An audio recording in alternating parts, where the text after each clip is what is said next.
నేను ఏదో వండుదామని వంటగదిలోకెళ్ళి పిండి తీసా. బిస్కెట్లు అనుకున్నా. అంటే నా బ్రెయిన్‌లో వచ్చింది బిస్కెట్లు వండాలి.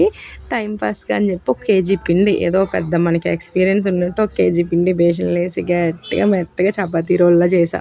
చేయటం పెద్ద విషయం కాదు. నా మైండ్‌లో ఎంత మంచిగా వచ్చాయి తెలుసా బిస్కెట్స్ అంటే క్రిస్పీగా. చాలా అంటే చాలా ఇంక నిజంగా వచ్చేత్తాయేమో అన్నంత ఎక్స్‌ప్రెషన్ ఇచ్చి, మా అక్కకి పిండి చూడు నాలోనే ఉందని చెప్పి పిండిని ఇంకా మెత్తగా పిసుక్కుంటూ కూర్చున్నా. అయిన తర్వాత మంచిగా ఒక బాటిల్ మూత తీసి వాటిని రౌండ్ షేప్‌లో కట్ చేశాను.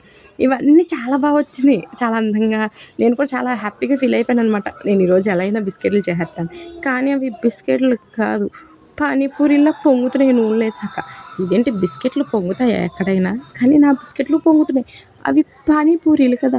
చచ్చినట్టు మళ్ళీ బెల్లం పాకం పెట్టి తీసుకెళ్ళి అందులో ఏసి స్వీట్ పూరి చేశా. అంతే. మనం ఒకటి ఎక్స్‌పెక్ట్ చేస్తే దేవుడు ఇంకోటి ఇచ్చినట్టు అవన్నీ బేసుండొస్తే మా అమ్మ, మా అక్క "నువ్వే తిను. నువ్వే చేసుకున్నావు కదా!" అని. బావున్నాయి నేను చేసినయి. పర్లేదు తినొచ్చు. వాళ్ళు తినకపోతే 2 డేస్ నేనే తింటాను. ఏం కాలేదు. అంతే కదా! చెప్పండి.